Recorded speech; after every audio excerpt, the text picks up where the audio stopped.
আমি আজকে রান্না করব এরকম মোটা মোটা ডাঁটা দিয়ে ডাঁটা সর্ষে।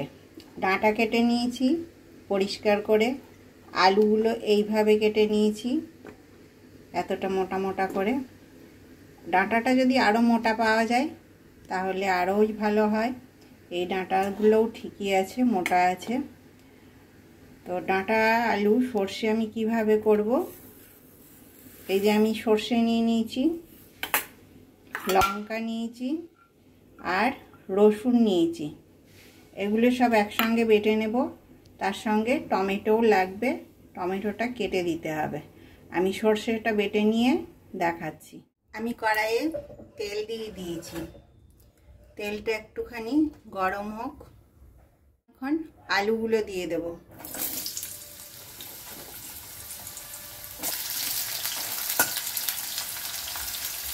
এই রান্নাটা গরম ভাতে খেতে খুব ভালো লাগে, একটু ঝাল ঝাল করতে হয় এটা।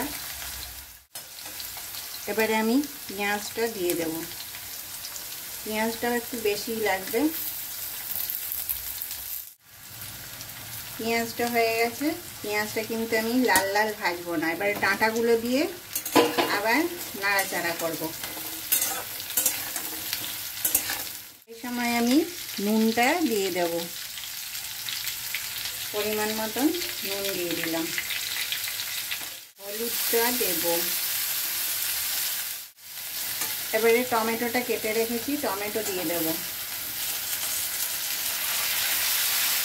এবারে এই যে রসুন, সর্ষে আর কাঁচা লঙ্কা বেটে রেখেছি, এটাকে দিয়ে দেব।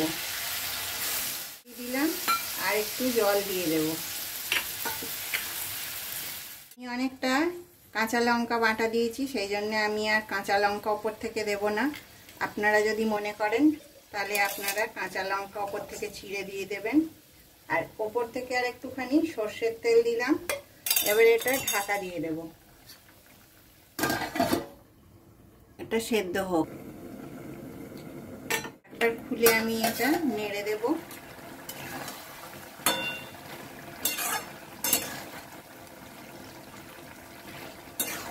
আবার এটা ঢাকা দিয়ে দেব। এবারে আমার রান্নাটা হয়ে গেছে।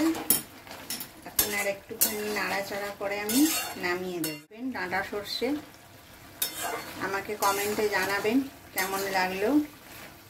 আর আমার চ্যানেলটাকে লাইক, শেয়ার, সাবস্ক্রাইব করবেন, আমার পাশে থাকবেন।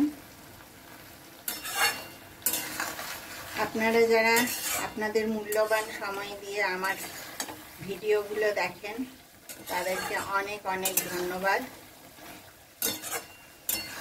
এবারে আমি গ্যাসটা অফ করে দিলাম, নামিয়ে নেব। নমস্কার।